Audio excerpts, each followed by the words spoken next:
कि बैरागढ़ वाला जो क्षेत्र जहाँ का तुम नैल से बैरागढ़ तक के बीच में आप बात कर रहे हो, जिस दिन बादल फटा एक भी वहाँ बचेगा नहीं।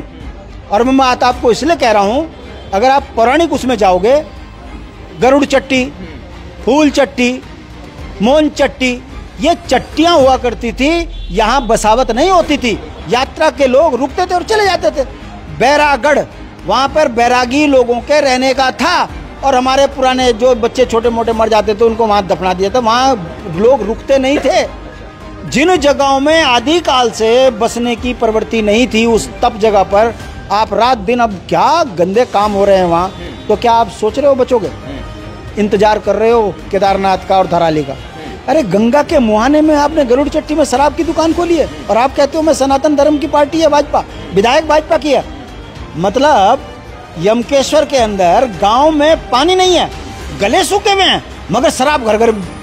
तो मतलब आप नीलकंठ के अंदर शराब परोसित कर रहे हो, और भाजपा कह रही है कि हम सनातनी हैं। क्या आपको समझता नहीं है? सवाल ये है कि हमारा जो क्षेत्र है, गरुड़ चट्टी, मोहन चट्टी, बैरागढ़, बिजनी तक, ये जो तमाम एरिया है, नदी के किनारे जो एरिया है, यहाँ पर तमाम जो है, चाहे वो भाजपा के नेता हों, कांग्रेस के नेता हों, या दिल्ली, मुंबई, चंडीगढ़, पंजाब, हरियाणा से आए हुए लोग हैं जिन्होंने ज़मीनें खरीदी हैं, वहाँ पर होटल बनाए हैं, बड़ी बड़ी बिल्डिंग बनी है। और अब जब वो बिल्डिंगें बन गई हैं तो क्षेत्र के जो लोग हैं वो अब जो है वहाँ पर आंदोलित हैं, अब जो है वहाँ पर विरोध कर रहे हैं कि ये बिल्डिंग कैसे बन गई। अब सवाल तो ये है कि ज़मीनें तो इन्होंने बेची हैं, और फिर यही लोग जो है धरने में आ जाएंगे कि भाई भू कानून हमें चाहिए, हमें मूल निवास चाहिए। ये बहुत बड़ा सवाल नहीं है? कौन लोग हैं? हमारे लोग हैं। मुझे देखा कभी? अरे मैं सबकी बात नहीं कर रहा, मतलब आपकी और मेरी बात नहीं कर रहा ना। हमें तो प्रेम है, लेकिन लोग खुद जमीन बेच रहे हैं, बाहरी लोगों को दे रहे हैं, उसके बाद फिर आंदोलन भी करते हैं कि मूल निवास चाहिए। वही भाजपा कांग्रेस वाले हैं जो दलाल बने हुए हैं, पहले जमीन बेचते हैं, फिर बनवाते हैं, फिर विरोध करते हैं, फिर पैसे कमाते हैं। उनको राजनीतिक धंधा है। सीधे साधे ग्रामीण लोग भी तो बेच रहे हैं। धंधा बन गया भाई वो। अगर किसी पहाड़ के व्यक्ति को ये समझाया जाए रात दिन कि बेच तेरा भविष्य ऋषिकेश है, बेच तेरा भविष्य गाँव बेचने में ही है, तो बेचारा बेच देता है। अगर सख्त भू कानून होता तो बिकते नहीं तो आज बड़े बड़े होटल हमारे होते तो आज संपन्न होते। अगर वो संपन्न होते तो दिक्कत ना होती। मेरा कहने का मतलब है, यमकेश्वर जो क्षेत्र है वो द्वारिखाल, दुगड्डा और यमकेश्वर 3 ब्लॉक का जो ये विधानसभा है, ये स्विट्जरलैंड बन सकती थी कि ऋषिकेश में से आदमी ऊपर जाता, काम करके वापस अपने घर आ जाता, कोटद्वार से ऊपर आता, बिथानी तक काम करके नीचे चला जाता। हम उस राज्य, उस क्षेत्र को ऐसा विकसित करते कि मसूरी से ज़्यादा पर्यटक वहाँ पर होता, धार्मिक पर्यटक वहाँ होता।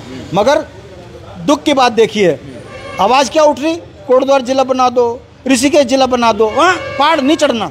तो जो पहाड़ नहीं चढ़ने वाली सोच के लोग हैं, यही भाजपा कांग्रेस है ना, बाहर करो। और यमकेश्वर स्वर्णिम इतिहास वहाँ पे लिखा जा सकता है। इतनी ज़मीन है, विकास की गंगा बह सकती है, सरकारी मशीनरी चढ़ सकती है, वहाँ पर सरकारी बड़े बड़े हॉस्पिटल बन सकते हैं, डिग्री कॉलेज बन सकते हैं।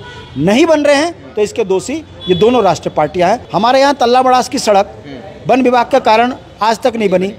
मैं पूछना चाहता हूँ, जैसे चुनाव आते हैं वो मुहूर्त और पत्थर लग जाते हैं, क्यों बता रहे? स्वीकृत हो गया, स्वीकृत हो गई इतने संघर्ष के बाद। अगर इतने संघर्ष के बाद आज पुल बन भी जाता है तो भाजपा कांग्रेस के नेताओं को तो दौड़ा दौड़ा के भगाना चाहिए वहां से। मतलब तुम हमारे को 40 साल विकास से दूर रखो और अब पत्थर लगा के फिर वोट मांगने की बात करो। ऐसे लोगों का विरोध होना चाहिए। अगर हम विकास से दूर हुए हैं तो दोषी कौन? यही वो पार्टियां हैं। अच्छा, क्या भट्ट जी भी यमकेश्वर से जो है चुनाव लड़ेंगे इस बार 27 में?